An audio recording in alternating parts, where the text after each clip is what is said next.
Hey everyone, welcome back to Virginia Venture Connect. I am your co-host, Justin Ritter. We have our other co-host, Steve Keeler, with us today on audio. Hey, Steve. Hi, Justin.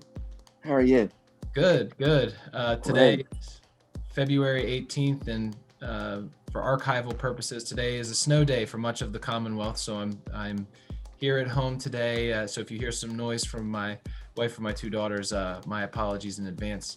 But today we have David Ihrie with us today, who is the Chief Technology Officer as well as the Vice President of Strategic Initiatives for the Center for Innovative Technology. And for those who don't know, the Center for Innovative Technology, or CIT for short, is Virginia's largest venture capital investor, and I believe it's by a lot.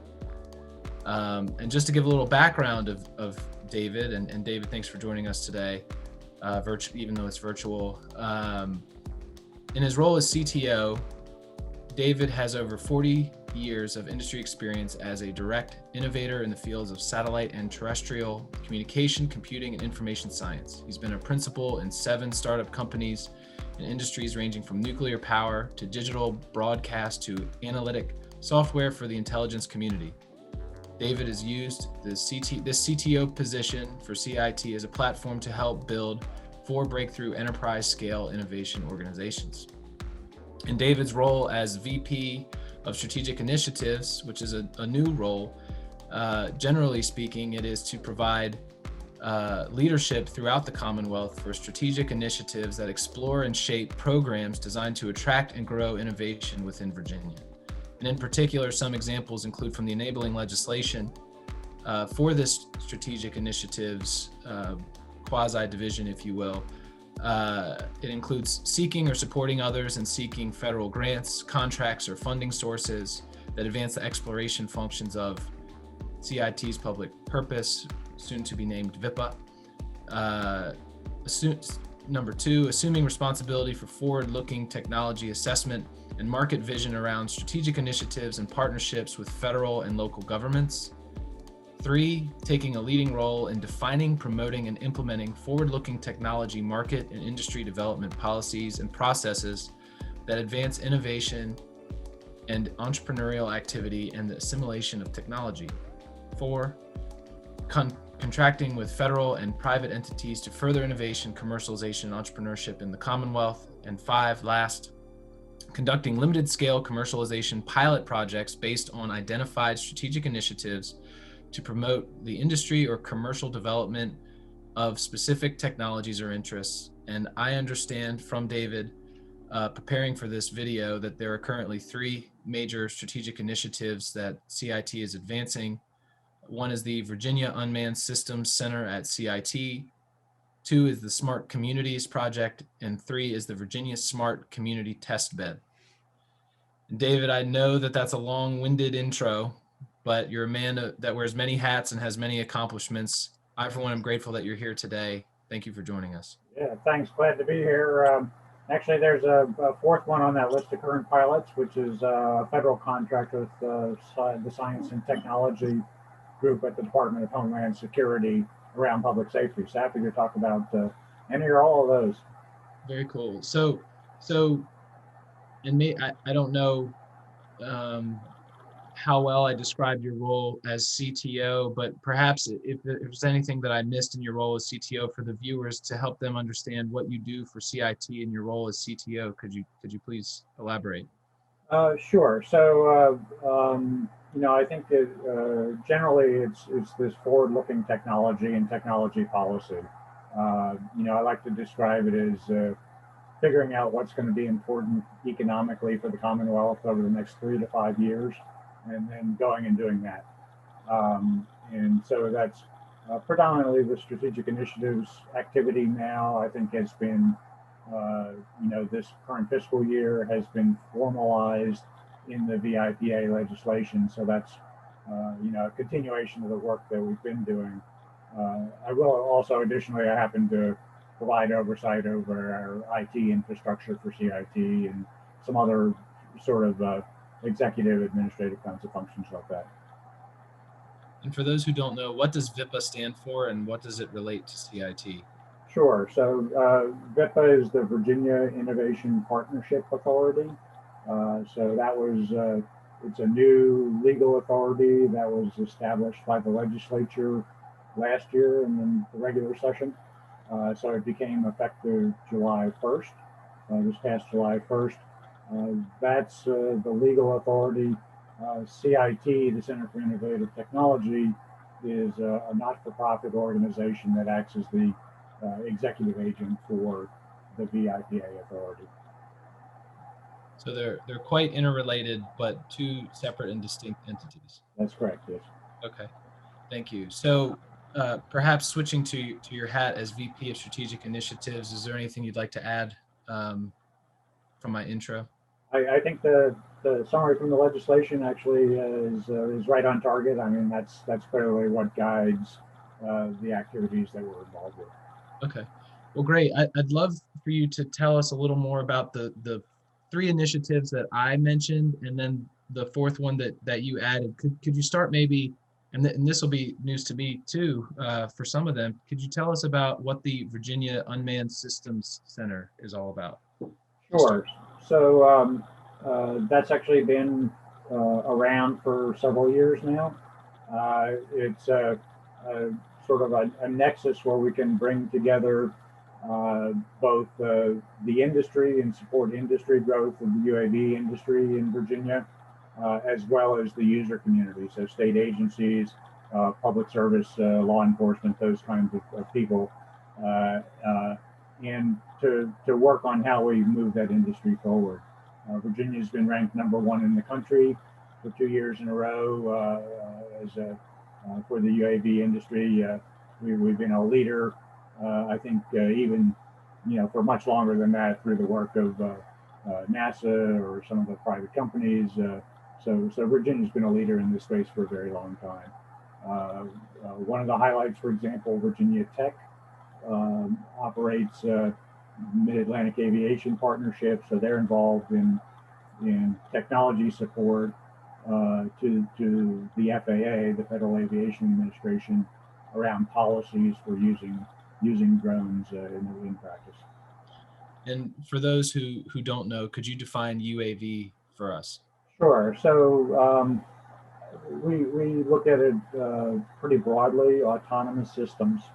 So things in the air, that's, we typically think of the drones where there's not a pilot on board. Generally, there is a pilot on the ground somewhere.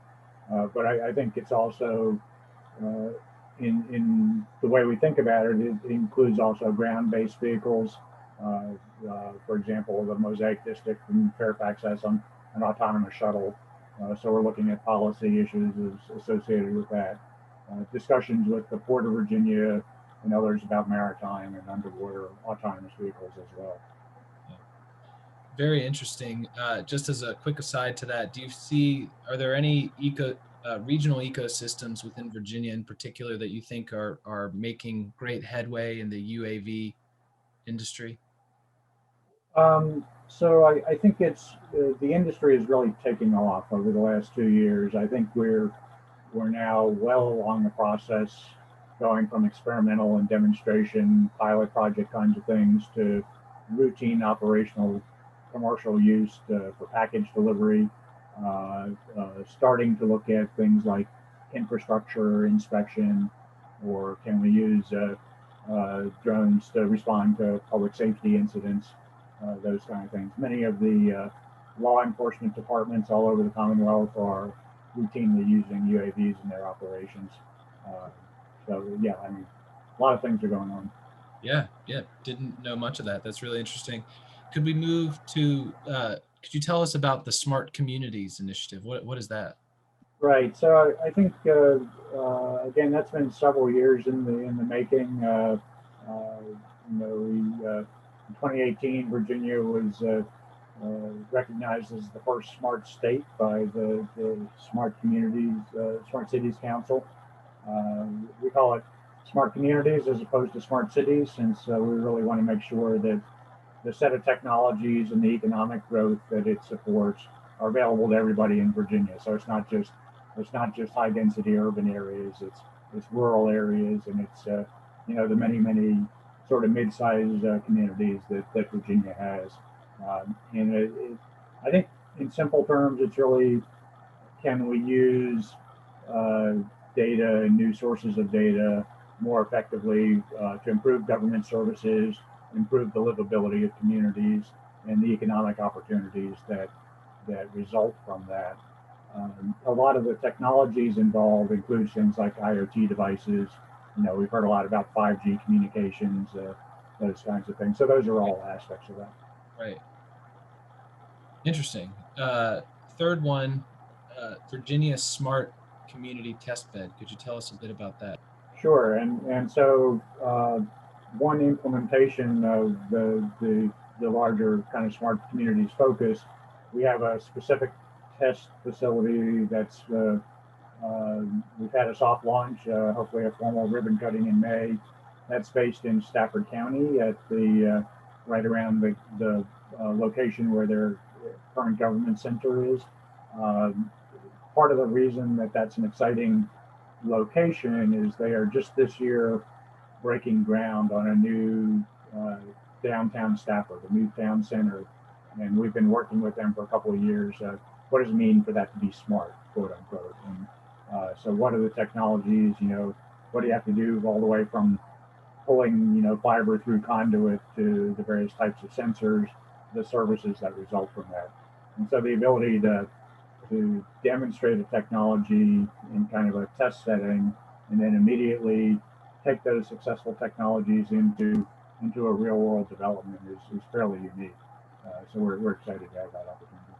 Very interesting. And just a note for the viewers, for archival purposes on civilinnovation.org, when we post this video, we will share the links related to these three programs that David has previously shared with me in case you're interested in learning more. With that, David, could you please add the fourth? I don't recall exactly what you said, but the fourth strategic initiative that you mentioned earlier.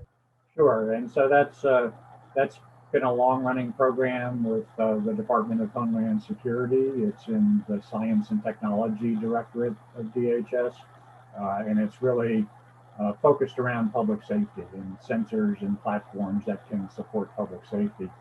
A couple of examples there. DHS funded development of some new low-cost flood sensors. We are now deploying a number of those in a pilot mode throughout the Commonwealth, including in the test bed in Stafford, but other locations, Roanoke City, and along the Rappahannock, along the Roanoke River Valley, and so we're hopeful that will lead to a statewide, much denser network of flood sensors that support emergency response, and also the data backend to help that work. We're also working on wildfire sensors. They were working with California Cal Fire. We're working with 4 companies who are developing. By day they can be environmental quality sensors, but they're also tuned with the artificial intelligence to be able to smell the distinct chemical signatures of wildfire ignition. Wow, that's amazing. And a third thing, just to mention briefly under that contract. So we've just started an activity with Capital One Arena downtown DC, both a full-up digital twin of the facility that models all the HVAC systems and sensors and cameras and building systems, and additionally does some detailed airflow modeling throughout. So if you follow the NHL, you know that they're kind of struggling with COVID kinds of issues and trying to keep the teams and players safe. So understanding how the air moves within that facility and when the big air conditioners come on and so forth. It will both provide energy savings to the operator, Monumental Sports, on a day-to-day basis, but we think will also help kind of provide a scientific basis for whether you want the plastic behind the players' benches or not during the games. Wow, that's amazing. Well, thank you for the background and the current strategic initiative summaries. One question that I have initially, we mentioned these four, are there any that you have in the pipeline or you'd like to see in the near term, intermediate term, or even long term? Yeah, and so I think that's, under this motif of always looking 3 to 5 years out, right? We always need to have the next ones in the pipeline. And so there are three that I've briefed to our board, and are in various stages of working and looking for additional ones as well. So currently we're looking at virtual reality platform, in particular a full virtual city, including the governance and so how do you interact? And it looks like there are sustainable business models in that virtual world that include educational opportunities, that include entertainment opportunities, include improved government services, uh, and so on. So that virtual world is one. Quantum computing is the second one. Kind of a big topic of interest, certainly at the federal level, and some capabilities in the universities and some commercial interest. And then a third area is sort of a maritime focus, and we're still trying to,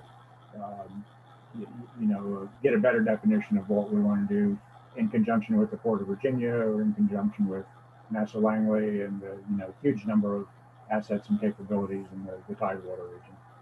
So just real quick, for those who don't know, what does quantum computing mean? So it's a new kind of computer architecture. It's based on quantum effects. It's very good at things where you have to uh, solve a problem in its entirety all at once, as opposed to an algorithm that can solve pieces at a time. Some of those problems include cryptography, hence the federal interest, but they also include some of the complicated logistics problems like Amazon or UPS, those kind of folks would deal with. How do you optimize, the number of vehicles that you have and where they're going and delivering packages? It's also very good for drug discovery. So it's kind of a unique computer architecture that has a lot of potential. Awesome. Well, Steve, I believe you have a question for David. Yeah, David, thank you for being here. I sat on a panel a couple of years ago with a CID official. I can't remember their name, but we talked a lot about smart communities and UAV, and it's incredible stuff. The way that CID has leveraged Virginia's dominance as sort of the center of all things data, thanks to Maryland and DC as well. So if we were sitting around a fire pit with a group of entrepreneurs or in your favorite bar, and I don't expect you to talk necessarily on behalf of CIT or express its views, but could you just share anecdotally two things? One, where do you see the relationship among government, big companies who are doing R&D, and startup companies in terms of the development of relevant technologies to these initiatives? That's number one. So sort of that mix of participants and their different roles. Very unfair question. And two, if an entrepreneur believes he or she has a technology that is relevant to one of these initiatives, how can they best leverage your team and CIT generally to help get their startup to the next level? Very general questions, but would love just to get your personal, philosophical, and even political views. Absolutely. I try to stay out of the political views, but Sure, that's smart, right? No political. happy to do the philosophy and personal view. I think to the question of government, large industry, and entrepreneurs, my experience has been that it's very difficult for large companies to do forward-looking innovation, right? In general, there are structural reasons why that is. In general, larger companies are trying to generate revenue off of products that they already have in the market. And they're risk averse to introducing new products until they're, pretty well proven. Obviously, it depends on the sector, but if you're or until they're obsolete. Yeah, whatever. But if you're in a public safety application, an experimental technology that works 80% of the time isn't good enough, right? I think there's that kind of risk aversion as well in larger companies. Entrepreneurs and as you said in the introduction, Justin, I've done a fair amount of that myself in a number of startup companies. Inherently are taking risk, inherently are trying to be disruptive. And so, I think there's a much, it's not that they're mutually exclusive, but there's a much richer vein of potential innovation, I think, in the startup and early stage companies. If you look at the data, most of the net job creation comes from companies that are less than 5 years old, because that's where you introduce disruption. And I think from a CIT point of view, and this is kind of a governmental role, we try to look at providing services in places where the normal market systems are not efficient or are not functional, have gaps in their ability to serve the market. The easy example there is very early startup investment equity funding. And so the gap funds, part of the CIT program, are able to fill that market niche. For us in strategic initiatives, it's more about risk reduction. Can we assume that initial risk on behalf of a community that will allow them to get started in an area? So, I think that's number one. The second question is about entrepreneurs, and we're always looking for good ideas. We do a lot with hackathons and challenges. I'm actually involved in 3 different challenges that are ongoing right now. One around artificial intelligence, one for TSA around travel screening, and one that Smart City Works is running a Smart City Challenge. And so we're constantly looking for great new ideas. And I think the CIT has a number of complementary programs that can help engage entrepreneurs and provide support. And I assume that could touch a variety of verticals, from clean tech to transportation, logistics, almost every facet of the economy, a lot of convergence. Yes, that's right. And, and of course, data and data security, I mean, there's sort of this underpinning that's critical to all of that. So I think we're getting a lot of synergy across the ability to handle data at scale, to do what used to be called big data.